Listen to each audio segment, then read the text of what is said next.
오늘 우리에게 주신 말씀은 사도행전 5장 1절에서 11절까지 말씀을 보도록 하겠습니다.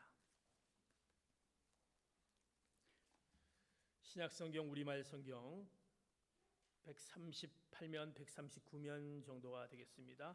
사도행전 5장 1절에서 11절까지 말씀, 우리가 계속 사도행전을 지금 1장부터 보고 있습니다. 5장 1절부터 11절까지 말씀 교독, 제가 1절 여러분들이 또 이어서 같이 교독하도록 하겠습니다. 아나니아라는 사람은 그의 아내 삽비라와 함께 재산을 팔았습니다. 그는 그 돈의 일부를 떼어 자기 것으로 숨겨두고는 나머지를 사도들의 발 앞에 가져와 바쳤습니다. 그의 아내도 이 사실을 그러자 베드로가 말했습니다. 아나니아야, 어떻게 내가 사탄에게 마음을 빼앗겨 성령을 속이고 땅값으로 받은 돈의 일부를 내 것으로 몰래 숨겨 놓았느냐?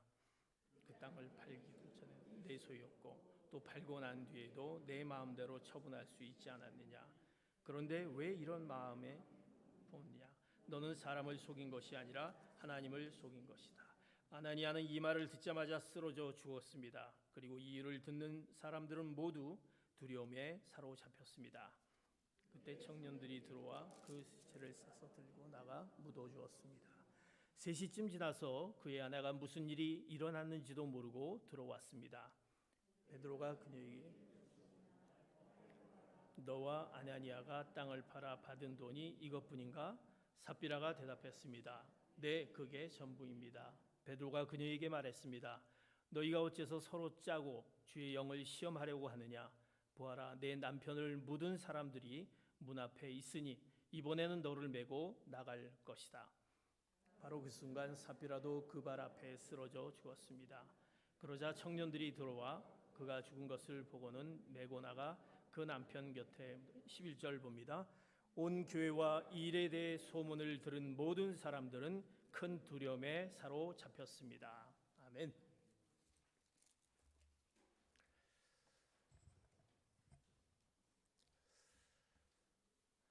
성령이 우리 가운데 임하면서 모든 이들이 한마음 한뜻이 되어 그들이 이제 하나가 되는 것을 힘썼습니다. 그리고 그들이 서로 나눔으로 채우면서 서로를 위로하는데 세워가는 귀한 공동체의 모습이 이제 성령이 우리 가운데 임하면서 그들에게 임하면서 이루어졌던 것을 지난 주일날 말씀을 통해서 같이 보았습니다. 그런 놀라운 성령의 역사가 그 가운데 있었는데 이제 오늘 말씀 가운데 오늘은 좀 충격적인 이야기가 우리에게 사도행전 5장 1절부터 말씀이 시작됩니다. 이런 일들이 일어날 수 있을까? 우리가 잘 알고 있는 아나니아와 삽비라의 이야기입니다. 그들이 갖고 있는 땅을 팔았습니다. 그리고 사도들 발 앞에 내놓았습니다. 자기 땅을 팔아 사도들의 발 앞에 내놓고 그것을 쓰기를 원하는 헌금을 내었는데 그들이 이제 죽음을 맞이하게 됩니다. 그것도 한날 3시간 차로 부부가 같이 죽게 되는 것을 보게 됩니다. 땅을 팔아 헌금을 냈는데 왜 부부가 죽어야만 했는지, 왜 하나님이 그들을 왜 죽음으로 이렇게 하게 했는지, 예물을 드렸는데 예물을 바치지도 않은 사람이 있는데 왜 하나님께 드렸던 그들이 예물을 내었는데 왜 죽었냐라는 것입니다. 무슨 죄를 졌길래 또 그것도 부부가 다 이제 죽음을 맞이하게 됩니다. 우리 이 말씀을 사도행전 5장 1절부터 11절까지 말씀을 우리가 볼 때마다 의문이 생기고 질문이 우리에게 생깁니다. 무엇이 그들의 문제지? 하나님 무엇 때문에 그들을 죽음으로 또 죽을 수밖에 없었는지, 이 말씀 가운데 뭔가 우리에게 깨닫게 하는 영적 메시지가 있는 것을 보게 됩니다. 오늘 본문 1절을 가만히 보면요, 본문 1절에 뭐라고 얘기하면 아나니아라는 사람이 있습니다라고 시작이 됩니다. 아나니아라고.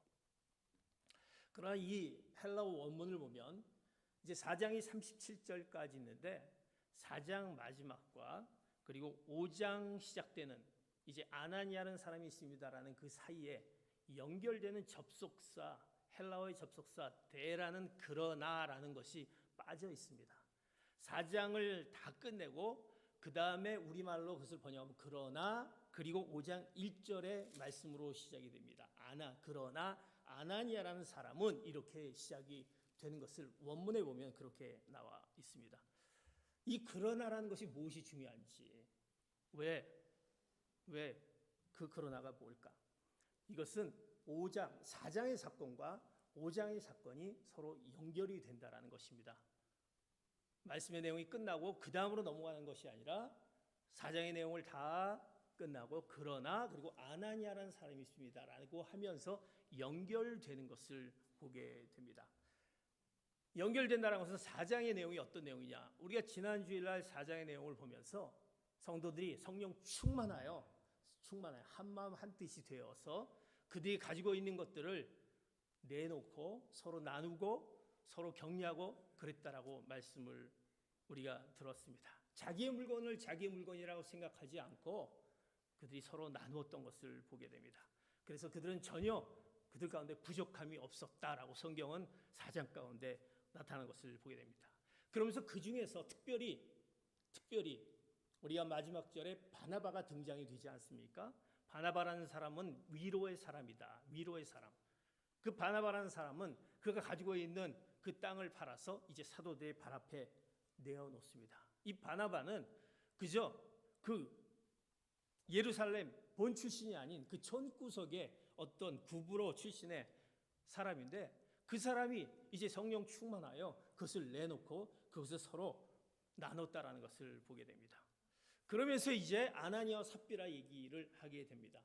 이제 그것을 본 다음에 이제 아나니아와 삽비라도 이제 5장 1절에 얘기하면서 아나니아라는 사람이 있습니다라고 얘기하면서 그들도 가지고 있는 그 땅을 팔아서 사도들의 발 앞에서 내놓았다. 그래서 이제 바나바가 그런 자기의 땅을 팔아서 내놓은 다음에 아나니아 삽비라도 마찬가지로 그 헌금에 동참하는 것을 보게 됩니다. 그 동참했던 그 내용이 5장 2절에 이렇게 말씀합니다. 5장 2절 같이 봅니다. 시작. 그는 그 돈의 일부를 떼어 자기 것으로 숨겨두고는 나머지를 사도들의 발 앞에 가져와 바쳤습니다. 그의 아내도 이 사실을 다 알고 있었습니다. 그들이 이제 동참했던, 그가 땅을 팔아서 동참했던 내용이 2절에 나타난 것을 보게 됩니다. 그런데 거기 보니까 일부를 떼어서 숨겨두고는, 그리고 그의 아내도 다 알고 있었다. 그것을 사도의 발 앞에 내었다라고 하는 것입니다. 첫 번째 제가 질문을 던졌습니다. 왜 그들이 죽음을 당했을까라는, 무엇 때문에 죽음을 당했냐라는 것을 던지면서 이제 이 말씀이 이어집니다. 하나님 앞에 모든 사람은 자유롭고 선택할 수 있고 결정할 수 있습니다. 하나님은 우리에게 자유를 허락해 주셨고 우리가 선택할 수 있고 결정할 수 있는 그런 자유를 허락해 주셨습니다. 아나니아는 그가 갖고 있는 땅, 자기의 땅입니다. 팔기 전에도 자기 땅, 판 후에도 자기 땅이다라는 것입니다. 그 땅을 팔아서 뭐 사도들의 발 앞에 그것을 내놓든지 말든지 그것은 어떤 규정이 있는 것은 아닙니다. 팔든 어떻게 하든 하나님께서는 그것을 파는 여부에 대해서 관심이 있는 것은 아닙니다. 그가 가지고 있는 소유를 다 내든 절반을 주든 뭐 조금 주든 상관이 없다라는 것입니다. 문제 삼지 않습니다. 그가 자원하는 마음으로 하고 싶은 대로 하면 되는 것입니다. 문제가 성립되지 않는다는 것입니다. 그런데 오늘 왜 그들에게 문제가 있었냐면, 학자들에 의하면 그 아나니아와 삽비라는 예루살렘 교회의 어떻게 보면 창립 멤버 중에 하나는 그 리더십의 한 사람의 그 역할을 감당하고 있던 사람이었다고 합니다. 그러니까 지금 말하면 우리 재직들 정도 되겠죠. 그런 신분을 갖고 있습니다. 그런데 그가 이제 우리 바로 앞절에 바나바는 다른 지역에서 온 세 가족입니다. 그가 자기 땅을 팔아서 사도들의 발 앞에 내놓은 것을 보고 아나니아 삽비라도 그것을 보고 같이 동참했거든요. 세 가족이 와서 땅을 팔아서 그가 사도들 앞에 내놓았다라는 것입니다. 가만히 보니까 먼저 있었던 아나니아 삽비라 창립 멤버, 내가 그래도 이 교회 창립 멤버인데 가만히 보니까 세 가족이 와서 그런 일을 하는 것을 이렇게 보면서 그 마음 가운데 이상한 마음이 들기 시작합니다. 뭔가 어떤 질투? 뭔가 시기? 내가 그래도 여기 교회 내가 창립 멤버고 뭔가 그런 체면을 생각합니다. 내가 교회에 어떤 주동을 해서 주체가 돼서 이런 교회를 또 이렇게 같이 섬겼는데 그 마음 가운데 이상한 그의 사도들 앞에 내놓는 그 헌금의 동기가 이제 마음 가운데 이상한 마음이 들기가 시작합니다. 그러면서 그는 내가 뭔가 새 가족보다 좀 나아야 되지 않느냐. 그래도 내가 창립 멤버인데 라는 생각을 갖다 보니까 그 마음 가운데 이상한 마음이 들기 시작합니다. 내가 드리는 헌금에 대한 그 부분, 재물에 대한 부분을 내가 하나님 앞에 드리는 건가라는 것을 갑자기 잊어버리면서 그 사람을 신경 쓰기 시작합니다. 하나님께 드린 것보다 사람에 대한 의식을 하기 시작됩니다. 그러면서 그에 드리는 것이 할 수 없이 드리게 되는 그 모습을 이제 보게 됩니다. 결국 그것이 우리 11절을 쭉 끝까지 읽으면서 그것을 이제 밝혀지게 되지 않습니까? 그러면서 내가 안 드릴 수는 없고 드리긴 드린데 가장 적게 드리면서 뭔가 내가 인정과 칭찬을 드리려는 그의 마음 가운데 시기, 질투, 자기 체면 그런 것 가운데 어떤 거짓된 행위가 결국 이제 드리는 체하는 것으로 그 동기가 하나님 앞에 드리는 그 헌금의 동기가 달라지게 됩니다. 그것이 그에게 거짓말로 그에게 사도들 앞에 얘기하는 것을 보게 됩니다. 그 거짓말이 무엇입니까? 사도들의 발 앞에 감추고 일부분을 가져왔음에도 불구하고 전체를 드린 양 했다라는 것입니다. 이제 그것은 우리가 뒤에 나오지 않습니까? 그의 아내를 통해서 밝혀지게 되지 않습니까? 밝혀지게 되는데 그가 갖고 있는 그 마음 가운데 그 마음에 하나님에게 드리는 것을 생각하지 않고 사람을 의식하기 시작합니다. 자기 체면과 시기와 질투 가운데 그 마음 가운데 뭔가 이제 다르지 못한 마음이 생겨나가게 됩니다.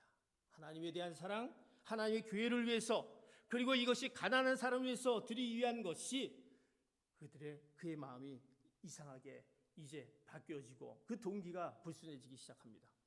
하나님이 우리에게 물질을 허락하신 것은 인간이 사용하도록 우리에게 하나님께서 물질을 허락해 주셨습니다. 우리는 어떻습니까? 우리는 늘 하나님께 빚진 자들입니다. 우리는 늘 빚진 자들 아닙니까? 그 빚진 자들이라는 것을 빚을 졌다라는 것은 우리가 하나님의 은혜를 입었다라는 사실이죠. 그렇다면 우리는 감사하는 마음 자세가 있어야 되는 것입니다. 늘 우리가 하나님 앞에 나는 빚진 자로 은혜를 입은 자로 하나님의 은혜 가운데 아니었으면 내가 살아갈 수 없었다라는 우리 고백이 늘 우리 가운데 우리 마음 가운데 있다라면 우리는 감사하는 마음이 우리 가운데 있어야 되지 않습니까? 하나님은 어떤 분이십니까? 우리가 가진 것을 빼앗는 분 아니시다라는 것입니다. 하나님은 주시는 분입니다. 우리가 바치지 못하는 죄책감을 가질 필요는 없습니다. 그러나 내가 바치지 않으면서 바치는 채 하는 것, 그래서 그 가운데 그가 잘못된 그 거짓행위, 거짓말하는 그 부분들은 하나님께서 바르지 못하라고 말씀한다는 것입니다. 예물은 하나님께 드리는 것입니다. 우리가 하나님께 드리는 것이고 내가 교회에 헌금하며 봉사하며 헌신하는 것은 교회의 도움을 통해서 하나님을 섬기는 것입니다. 그 모든 것이 하나님을 위해서 한다는 사실입니다. 우리 그런 뭔가 잘못된 마음의 동기 가운데 있는 마음 가운데 이제 역사하는 우리의 거짓말 가운데 거짓된 행위 가운데 우리의 뭔가 그 거짓된 그 마음 가운데 우리가 역사하는 것 그것이 바로 사단의 역사가 그 틈을 타서 들어오게 되는 것을 보게 됩니다. 그 마음 가운데 어김없이 사단의 유혹이 들어와 시작하게 됩니다. 하나님을 의식하지 않고 나를 의식하고 사람을 의식하는 결과 그 안에 그 죄의 유혹, 사단의 유혹이 싹트기 시작합니다. 성경에 보면요, 그 부부들은 다 알았다라는 것입니다. 그 안에 삽비라도 그 내용을 알았습니다. 그들 속에 은밀한 대화 가운데 시작이 되는 것을 보게 됩니다. 사랑하는 성도 여러분, 그의 문제는 다른 것이 없습니다. 바치지 않은 것이 많고 적음의 문제가 아니라 하나님 앞에 거짓말하는 것, 그들이 갖고 있었던 하나님께 드리는 그 부분에 대한 거짓말이 그들의 문제였다라는 사실을 알게 됩니다. 우리의 때로는 하나님을 떠나게 됩니다. 하나님을 부인하게 됩니다. 내가 교회 열심히 봉사하고 헌신 봉사했는데 나에게 돌아오는 것은 뭘까? 내가 남는 게 뭘까? 라는 생각을 가졌을 우리 가운데 시험이 들기 시작합니다. 어려움이 시작됩니다. 그러면서 우리는 그 가운데 이제 나는 할 만큼 했지 않느냐라는 생각으로 그들의 신앙을 저버리는 것을 우리는 종종 우리가 보게 되는 것을 보게 됩니다. 그것은 그 틈을 사단이 역사하는 것입니다. 그들 가운데 그 마음 가운데 오는 그 거짓된 행위 가운데 사단은 틈을 타서 들어오게 됩니다. 아나니아는 일부를 감추고 일부를 가지고 와서 일부를 감춘 다음에 그것을 전부인 것처럼 거짓으로 말하지만 이제 거기에 베드로는 그것을 알고 있었습니다. 베드로는 성령 충만한 사람이었습니다. 그 가운데 성령의 사람인 베드로는 주님이 주신 권능을 갖고 있는 그 베드로는 이제 그 영적 직관력을 가지고 아나니아 행동에 대해서 그 마음 가운데 오는 그의 그 행동에 대해 거짓말하는 행동에 대해서 베드로가 그에게 이렇게 책망하고 지적하는 것을 보게 됩니다. 5장 3절의 말씀 같이 봅니다. 시작. 그러자 베드로가 말했습니다. 아나니아야, 어떻게 내가 사단에게 마음을 빼앗겨 성령을 속이고 땅값으로 받은 돈의 일부를 내 것으로 몰래 숨겨 놓았느냐. 베드로의 직관력 있는 그 성령의 충만함이 그 아나니아에게 말합니다. 얘기합니다. 너의 거짓 행위에 대해서 사단에게 마음을 빼앗겨 얘기합니다. 사탄에게 마음을 빼앗겨. 사랑하는 성도 여러분, 우리의 거짓말, 거짓 행위는 그 행위의 출처는 사단인데 사단의 출처를 통해서 이제 시작이 됩니다.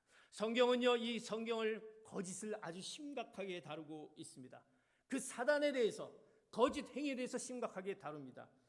예수님은 사단을 뭐라고 얘기합니까? 거짓의 아비다라고 얘기합니다.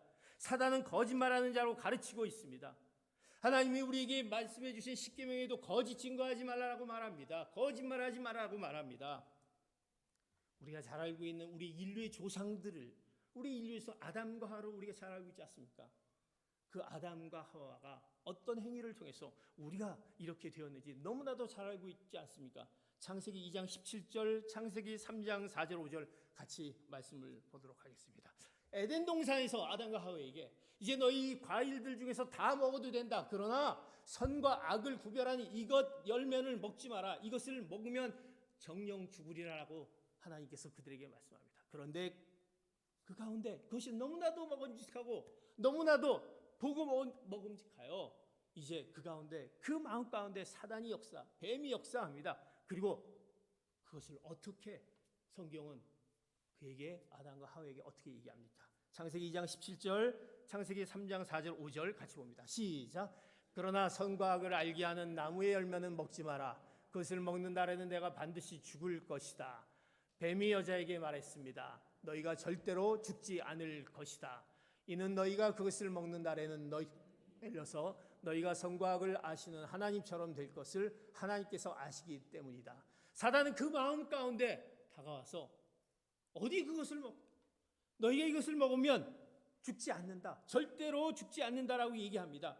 그리고 네가 먹는 날에는 눈이 밝아져서 하나님처럼 될 것을 아시기 때문에 그러는 것이다라고 이제 그에게 다가와서 그 마음 가운데 흘리는 그 마음 가운데 그 아담과 하와의 그 마음 가운데 와서 사단이 역사하는 것을 봅니다.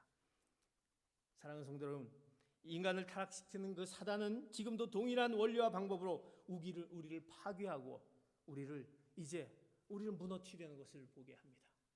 우리 거짓말은 사단을 통해서 오는 거짓말은 우리를 이간시킵니다. 예? 우리를 이간질시키고 우리 서로의 관계를 무너뜨리는 것을 보게, 인간관계를 파괴합니다. 그것이 바로 거짓말인 것입니다. 사랑하는 성도 여러분, 속아보셨죠? 여러분들도 그 거짓말 앞에 얼마나 많이 또 속음을 당해 보셨습니까? 그럴 때 얼마나 기분이 나쁩니까? 하나님과 우리 관계를 파괴시키는 것이 바로 거짓말인 것입니다. 그래서 성경은요, 바로 거짓말을 심각하게 다룹니다. 우리는 이 거짓말을 너무나 습관적으로 또는 미덕으로 하는 문화 속에서 자라왔습니다. 하나님은요, 그것을 교정하기를 원하십니다. 이것은 아니다라고 얘기하십니다. 거짓말하는 것은 하나님이 절대로 용납하지 않는 하나님의 그 말씀 가운데 또 우리에게 말씀해 줍니다. 그래서 너무나 우리 잘 알고 있는 그 우스운 이야기가 있지 않습니까? 목사님이 이제 교인 신방을 갔습니다. 교인 신방을 이제 갔는데 자녀가 이제 학교 갔다 이제 들어오면서 엄마에게 이렇게 합니다. 엄마, 밖에 누가 왔어요. 현관을 들어오면서 밖에 누가 왔어요. 엄마 얘기합니다. 그래, 누가 왔는데? 거지가 돈을 얻으려고 왔어요. 이렇게 들어오면서 엄마에게 얘기합니다. 목사님이 신방을 앉는 것을 잊은 엄마는 늘 습관적인 엄마의 습관이 얘기합니다. 얘야, 가서 엄마 없다고 그래라. 이렇게 얘기합니다. 자녀는 이렇게 얘기합니다. 우리 엄마가요, 엄마가 없다 그러래요 라고 얘기합니다. 이 얘기 우리가 많이 들었을 거예요. 이것은 웃지 못할 실화의 이야기입니다. 우리의 거짓말은 습관화되어 있다라는 것입니다. 우리도 알고 모르게 그것이 마치 미덕으로 우리 문화 속에 자리 잡고 있다라는 것입니다. 그래서 우리 사회는 너무나도 거짓말이 판을 칩니다. 우리가 사람의 말을 신뢰할 수가 없게 됩니다. 우리의 정치가의 말 신뢰할 수 없습니다. 우리 부모와 자식과의 관계도 신뢰할 수 없습니다. 부부 관계도 신뢰할 수 없습니다. 그렇게 오래 믿었던 동료와의 그 관계도 신뢰하지 못합니다. 그래서 우리도 거짓말하지 않고 산다는 것이 얼마나 어려운 일이 되어버렸다는 것입니다. 거짓말하지 않고 산다는 것이 아주 너무나도 어렵게 됐다는 것입니다. 사단은요, 성경 말씀의 베드로전서 5장에 보면 대적 마귀는 우는 사자처럼 두루다니며 삼킬 자를 찾는다라는 것입니다. 어떻게 하든지 파괴시키려고, 어떻게 하든지 무너뜨리려고 거짓말을 통해서 우리 가운데 들어오는 것을 보게 됩니다. 우리의 예수를 믿고 하나님 앞에 나아가려고 하지 못하게 하는 거짓말들이 우리 가운데 그 사단을 통해서 늘 우리에게 유혹이 온다는 것입니다. 교회 꼭 그렇게 나가야 돼? 안 나가도 돼. 너 예수 믿지 않냐? 내가 예수 믿으면 됐지. 응? 그러면서 우리는 마치 그 속임수에 우리는 넘어가면서 우리 신앙은 점점 무너져 내리는 그 거짓말의 사단의 유혹에 무너져 내리고 우리가 하나님 앞에 우리가 섬겨야 될 부분들을 점점 상실하는 우리의 모습들을 보게 됩니다. 우리의 거짓말 속에 사단은 들어온다라는 사실입니다. 그래서 요즘 사람들은요, 이 거짓말이 너무나도 자연스러워 거짓말을 죄라고 생각하지 않습니다. 거짓말이 무슨 죄냐? 왜? 자신의 행위가 다른 사람의 눈에 드러나면 죄를 인정합니다. 그것이 발각되면 죄를 인정합니다. 그런데 드러나지 않으면 죄가 아니다라고 생각합니다. 왜? 숨겼고 넘어갔으니까, 모르니까 죄가 아니다라고 생각합니다. 거짓말을 했고 안 했느냐 따지는 게 아니라 안 들키면 죄가 아니다라는 것입니다. 아닙니다. 거짓말을 해도 들키지 마라. 그럼 죄가 안 돼. 이렇게 생각하는 것이 요즘 우리가 알고 있는 잘못된 이 거짓말, 이 죄. 사랑하는 성도 여러분, 하나님은요, 그 부분에 대해서 분명히 우리에게 말씀해 주고 있다는 것입니다. 거룩한 충격입니다. 우리가 예물을 드렸는데 왜 이것이 우리에게 죽음으로 이 충격적으로 다가왔는지 우리는 깨닫게 하는 것이 있습니다. 사랑하는 성도 여러분, 사단은 우리에게 거짓말로 유혹합니다. 그리고 우리는 거짓말하지 마십시오. 거짓말이 우리 가운데 죄로 다가와서 우리를 죄 가운데로 빠지게 하는 것을 기억하시기를 바랍니다. 이것이 얼마나 무서운 부분인지. 그들의 문제는 바로 거짓말이었고 그 거짓말은 사단을 통해서 들어왔고 이제 사단을 통해서 들어온 그것은 죄로 우리에게 다가온 것을 보게 됩니다. 사도행전 5장 3절에 이렇게 그가 사단의 마음에 뺏겨서 했을 때 베드로는 이렇게 책망하는 것을 봅니다. 5장 3절과 4절 그리고 9절 다시 한번 말씀을 보겠습니다. 사도행전 시작. 그러자 베드로가 말했습니다. 아나니아야, 어떻게 내가 사단에게 마음을 빼앗겨 성령을 속이고 땅값으로 받은 돈의 일부를 내 것으로 몰래 숨겨 놓았느냐? 그 땅은 팔기 전에도 내 소유였고 또 팔고 난 뒤에도 내 마음대로 처분할 수 있지 않았느냐? 그런데 왜 이런 일을 마음에 품었느냐? 너는 사람을 속인 것이 아니라 하나님을 속인 것이다. 베드로가 그녀에게 말했습니다. 너희가 어째서 서로 짜고 주의 영을 시험하려고 하느냐?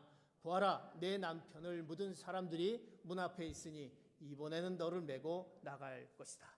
사단으로부터 오는 그 유혹이 이제 그 가운데 죄로 그에게 이제 죄로, 그것이 바로 죄다라는 것입니다.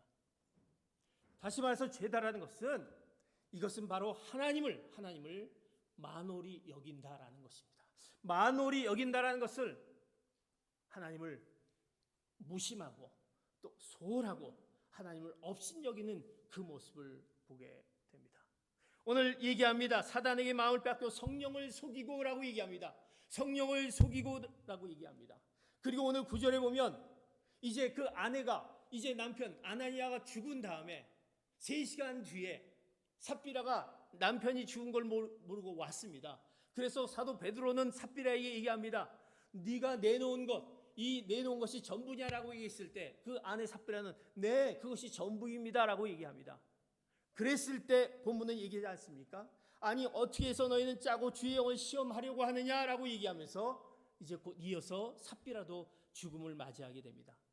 아나니아는 사단에게 마음을 빼앗겨 베드로에게 거짓말을 했는데 오늘 본문의 말씀을 보면 그 거짓말을 뭐라고 얘기하냐면 성령을 속였다고 얘기합니다. 성령을 속였다라고 얘기합니다. 3시간 뒤에 죽은 남편의 소식을 모르고 돌아온 아내 삽비라에게 질문하면서 뭐라고 얘기하면 주의 영을 시험하느냐 이렇게 얘기합니다. 성령을 속였다, 주의 영을 시험하느냐. 이것은 바로 그 죄는 하나님을 만홀히 여기는 것입니다. 하나님을 없인 여기는 것입니다. 하나님을 무시하는 행위인 것입니다. 하나님을 소홀히 하는 것입니다. 그래서 오늘 4절에 베드로는 이렇게 얘기합니다. 네가 땅을 팔기도 전에 네 것이고 판 후에도 내 것인데 왜 네가 이런 일을 하느냐라고 얘기합니다. 다시 말해서 왜 내 것을 가지고 네가 너에게 준 그 소유한 것을 가지고 왜 죄를 지었느냐라는 것입니다. 그것은 그의 거짓말을 통해서 일부를 숨겨놓고 그것을 다인 것처럼 내 물질을 가지고 죄 지을 수 있다는 것을 얘기합니다. 내가 가지고 있는 것으로 그 거짓말로 죄 지을 수 있다는 것입니다. 우리는 이것을 알아야 한다는 것입니다. 하나님은요, 우리의 영적인 태도, 우리의 중심을 보십니다. 하나님 앞에 우리가 어떤 태도를 갖고 있느냐, 그것이 중요한 것입니다. 우리가 하나님을 속이려 할 때, 하나님께 거짓됨을 할 때 바로 하나님을 만홀히 여기는 것이다. 하나님을 무시하는 것이다. 하나님을 소홀히 하는 것이다라는 것입니다. 그것을 우리는 십계명에 이렇게 얘기합니다. 우리가 알고 있는 십계명의 제3계명에 뭐라고 얘기합니까? 여호와 이름을 망령되이 일컬지 말라 얘기합니다. 하나님을 만홀히 여긴다는 것은 하나님을 망령되이 일컬지 말라, 이것에 동일한 의미를 갖고 있습니다. 이것이 바로 아나니아의 죄, 삽비라의 죄인 것입니다. 우리가 하나님을 알면서도 하나님을 하나님에게 섬기지 못하고 있습니다. 자신의 인정과 칭찬과 명예를 유지하는 데 급급해서 하나님의 이름을 망령되이 일컫는 그 거짓말의 행위. 우리가 혹시 하나님을 어떻게 알고 있습니까? 하나님은 저기 먼 하늘나라에 계시고 지금 내 옆에 계신 분이 아니라 나와는 좀 상관없는 먼 데 계신 분이 아닌가라고 그렇게 생각합니다. 우리를 모르는 분 아니냐? 혹시 우리가 살든지 내가 죄를 짓든 말든지 내가 무시하든 존중하든지 아무 반응이 없는 하나님 아니시냐? 왜 진짜 하나님이 우리 가운데 어떤 행위를 했을 때 하나님이 반응해서 우리가 못 느끼거든요. 그런 분이 아니시냐라고 우리는 생각하고 있지 않습니까? 그런데 베드로는요, 아나니아 삽비라에게 속였지만 이렇게 선포합니다. 그런 아나니아 삽비라에게 얘기합니다. 너희가 사람에게 거짓말한 것이 아니라 하나님께로다. 사람에게 한 것이 아니라 이것은 하나님께로다. 성령을 속이고 하나님께 대해서 거짓말했다. 그렇게 얘기합니다. 우리의 거짓말이, 우리 잘못된 거짓 행위가 사람을 통해서 하는 것이 하나님께 행할 것이다. 성령을 속인 것이다 라고 얘기하면서 그들은 곧 그의 영혼을 데려가는, 그가 죽음으로 맞이하는 것을 보게 됩니다. 사랑하는 성도 여러분, 우리는 어떻습니까? 우리의 삶이 혹시 가면을 쓰고 살아가고 있지 않습니까? 가면을 쓰고. 우리가 잘 알고 있는 위선이라는 뜻 있지 않습니까? 위선이라는 뜻은 헬라어의 그 뜻을 보면 가면 배우라는 뜻을 갖고 있습니다. 가면 배우. 다시 말해서 가면을 쓰고 연극을 하는 배우인 것입니다. 그래서 그 당시에 보면 그 가면 배우를 쓴 것은 그 두 가지 이상의 역할을 할 수 있습니다. 가면을 썼을 때의 역할과 벗었을 때의 역할을 할 수 있다는 것입니다. 그래서 가면 뒤에 숨겨진 사람, 그래서 그것을 위선자다라고 얘기합니다. 우린 때로는요, 우리 가운데 그 가면을 쓰고 살아가는 우리의 모습을 보게 됩니다. 사람에게 칭찬을 받고 인정을 받고 있지만 은밀한 죄악을 마음에 품고 있지 않습니까? 우리가 하나님 앞에 예물을 드린다고 하지만 혹시 드려야 할 예물을 감추고 있지 않습니까? 사람을 의식하는 온전치 못한 예물을 드리고 있지 않습니까? 이 모든 것에 대한 해답은요, 아무도 우리가 해줄 수 없습니다. 그 해답은요, 그 숨기는 나 자신만은 분명히 알고 있습니다. 그러나 하나님이 알고 계신다는 것입니다. 하나님이 그것을 알고 계십니다. 왜? 하나님은 어떤 분이십니까? 살아계시고 우리의 모든 생각과 행동을 감찰하신 그 하나님, 우리는 그 하나님을 분명히 압니다. 그리고 하나님을 우리가 만나지 않습니까? 그리고 그 만난 하나님 앞에 따르겠다라고 결심하지 않습니까? 그런데 그 하나님 앞에 우리가 속이는 행위, 거짓말하는 행위를 우리가 갖고 있다고 한다면 우리는 어느 사이 모르게 우리 마음 가운데 가면의 탈을 쓰고 사람의 눈으로 의식하며 사단의 거짓에 속여 하나님을 망령되이 일컫는, 하나님을 만홀히 여기고 있지 않은가라는 우리의 잘못된 우리의 신앙의 모습을 우리가 오늘 이 말씀 가운데 우리가 영적으로 깨닫는 우리에게 주시는 말씀인 것입니다. 그래서 내 마음대로 계획하고 살아가는 것. 사랑하는 성도 여러분, 우리를 왜 이 땅에 남겨두셨다라고 생각합니까? 왜 남겨주셨습니까? 우리 죄가 아나니아보다 약하기 때문에? 아닙니다. 우리는 오직 은혜로 우리를 남겨두신 것입니다.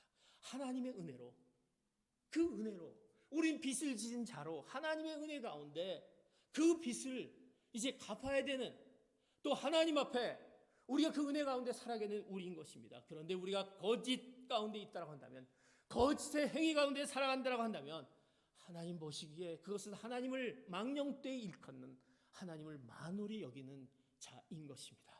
사랑하는 성도 여러분, 이제 우린 거짓으로부터 벗어나 그 영적으로 깨어나기를 축복합니다. 우리가 잘못한 부분이 있다면 오늘 이야기합니다. 그 거룩한 충격, 그리고 각성을 일으켜야 된다. 그 깨우침이 있어야 된다. 우리 가운데 깨닫지 못하는 그것이 있다고 한다면 이제 오늘 우리에게 주신 하나님의 말씀을 통해서 내 행위가 하나님 앞에 바른 행위인지, 하나님 앞에 보시기에 하나님을 만홀히 여기고 하나님을 망령되이 일컫는 우리의 삶의 그 모습 가운데 있다고 한다면 오늘 우리는 이 말씀으로 우리를 다시 한번 깨우치는 은혜가 여러분 가운데 있기를 축복합니다.